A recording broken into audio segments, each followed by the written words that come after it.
Department of Justice has levied charges against the African People's Socialist Party, also known as the Uhuru movement, and fighting continues in Sudan.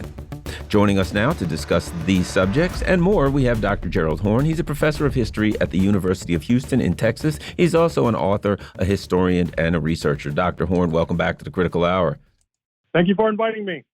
AP reports 4 Americans affiliated with the Black empowerment and political organizations have been charged, along with 3 Russians, with conspiring to covertly sow discord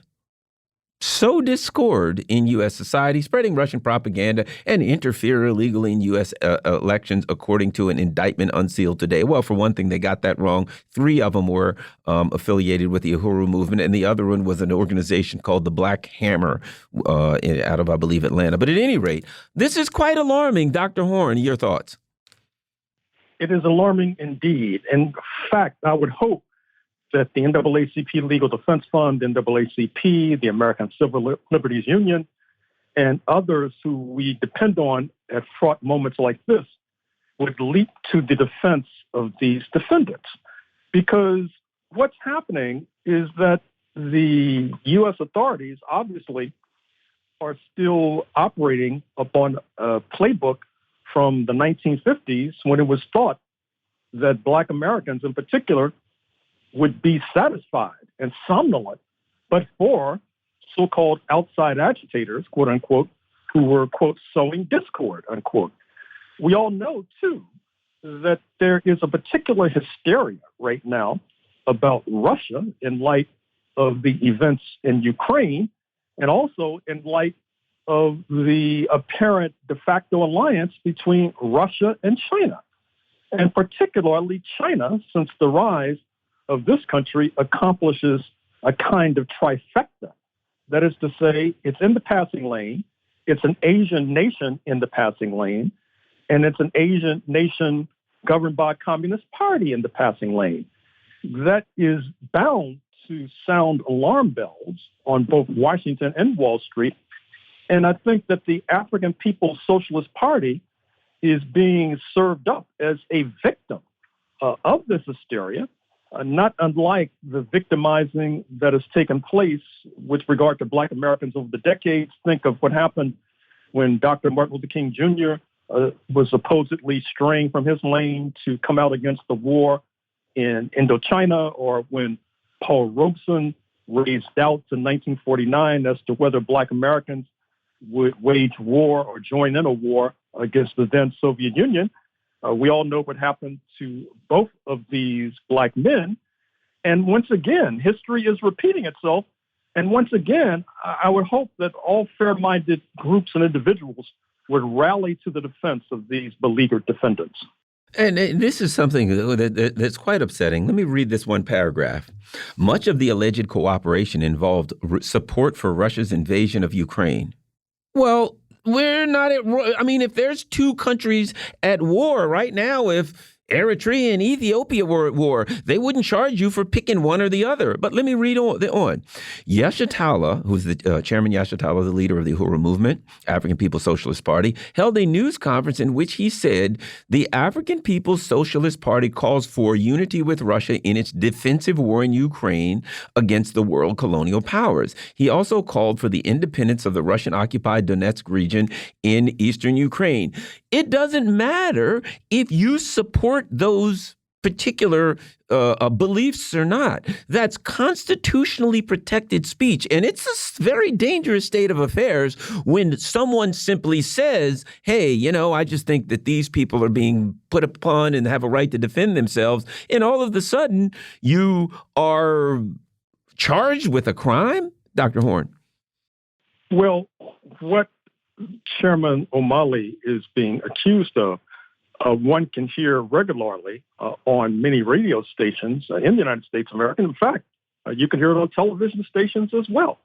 And I had thought that the fact that this war in Ukraine does not have unanimity of popularity across the ideological spectrum, that is to say, there are not only folks on the left, like the African People's Socialist Party, who are hostile to the NATO enterprise in Ukraine, but also forces on the right. And I thought that the latter I guess I misjudged the situation, provided a kind of ideological cover that would allow people on the left to continue to remark and speak on their traditional anti-war and pro-peace perspectives.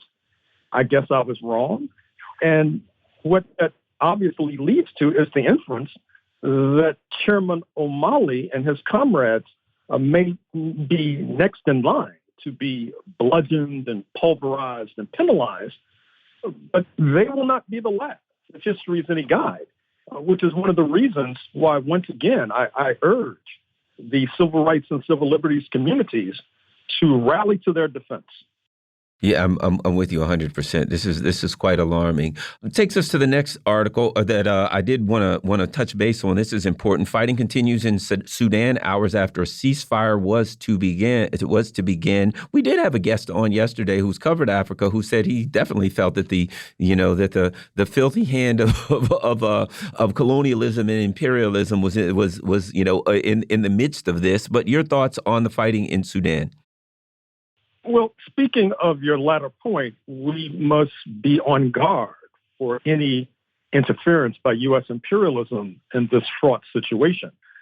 We know that Egypt, which is quite close to Washington, has been quite involved in the internal affairs of Sudan.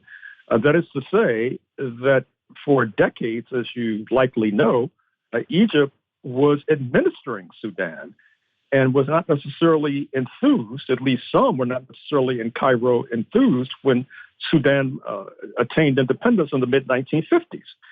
And so we should keep a close eye on Egypt in this regard, because it oftentimes acts as a cat's paw for U.S. imperialism, a kind of deputy sheriff for Washington in the region. And I would urge and encourage both sides in this conflict to engage in a ceasefire. Now, the latest news that I received is that there were halting steps towards a ceasefire, which can only be welcome. But at the same time, we know that Washington is not necessarily enthused about the forces, certain forces in Khartoum, the capital, because there have been credible stories emerging about certain military forces trying to broker arrangements with the much despised Wagner group in Russia, much despised in Washington, that is, which already, as we know, is involved in the neighboring Central African Republic and supposedly has tentacles in other African states. As well, we know that Washington is not necessarily happy with one of Sudan's neighbors, speaking of Eritrea, which has been subjected to punishing sanctions in recent years. And with Eritrea seeking to ease the pain of sanctions by stepping up trade with Sudanese, that too likely captured the attention of the eagle-eyed in Washington to the detriment of peace and security in Sudan. So certainly, in addition to calling for both sides to engage in a ceasefire, we must also insist to Washington, hands off Sudan. You have enough problems at home without sticking your beak into the internal affairs of a sovereign African state.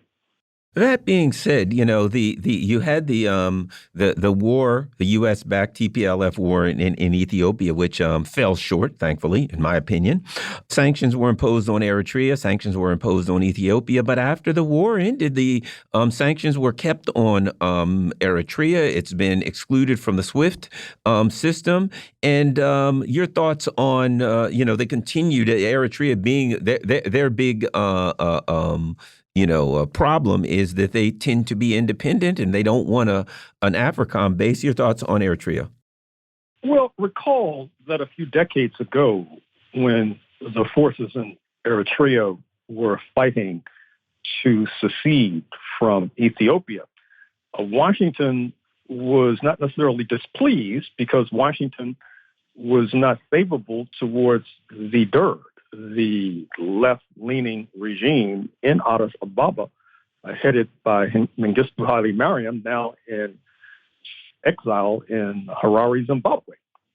But as with neighboring Sudan, where Washington has been on a kind of trapeze, at one time being hostile to certain forces and then being favorable to certain forces, you see this with regard to entire countries, because now Washington sees Eritrea as a kind of public enemy, a perception that was not alleviated when a few weeks ago the Russian Foreign Minister, Sergei Lavrov, turned up in Eritrea and apparently brokered mutually advantageous agreements. So once again, we see a new Cold War descending on the African continent. And like the previous Cold War, you see that Washington is basically selecting friends and alleged enemies to the detriment of peace and security. And speaking of the last Cold War, Black Agenda Report has an excellent article about Paul Robeson, and they say Paul Robeson's 1950 speech to the delegates of the National Labor Conference for Negro Rights should remind us that there is no Black liberation struggle without the Black working masses. Dr. Horne. Well, that should be intuitively obvious to the most casual of observers, and certainly we expect that kind of intelligence to come from the late Paul Robeson, whose 125th birthday we just marked on April 9th. He is an exemplar of what I was just referring to. That is to say, a Black American who refused to stand alongside Uncle Sam during the imperialist conflict on the Korean Peninsula, and then had enough gumption during the same time period, speaking of the 1950s, to organize in conjunction with his comrade, the Black communist lawyer William Patterson, to file a petition at the United Nations charging the United States with genocide against Black people. Although it's little recognized today, that particular initiative was a signal event in the halting and agonizing retreat from the more egregious aspects of Jim Crow engineered by Uncle Sam precisely during the early 1950s. And Paul Robeson paid a stiff and heavy price. His income plummeted from the six figures to the low four figures. His passport was taken, meaning that he could not go abroad to pursue his trade as a singer and actor, not to mention political activism. We also know that there were a number of attempts on his life that barely failed. And so, on the one hand, we acknowledge and we recognize why there are those not sufficiently courageous to want to walk in the footsteps of one Paul Robeson. But at the same time, we must recognize that if there's going to be true liberation, then we need one, two, three, many Paul Robesons to emerge in the 21st century. I also think, in light of what's happening with the Uhuru movement, it is important to to discuss that through the context of the legacy of Paul Robeson, seeing how the U.S. illegally attacked him repeatedly simply for his political positions. Well, that is for sure. And sadly enough, the NAACP did not stand alongside Paul Robeson in solidarity. Indeed, they gave him a push, helping to ensure he would be thrown overboard. They thought that was the winning ticket because what emerged was anti-Jim Crow concessions, oftentimes through the good offices of the NAACP, that has allowed that organization to exist to this day. But alas, that was a short-term opportunism. And right now, it's unclear if the NAACP will continue to function in the 21st century as the United States stands on the cusp of a possible raging neo-fascism that would claim Black people, including the NAACP, as its initial victims. We've been talking with Dr. Gerald Horne. He's a professor of history at the University of Houston in Texas. He's an author, historian, and researcher.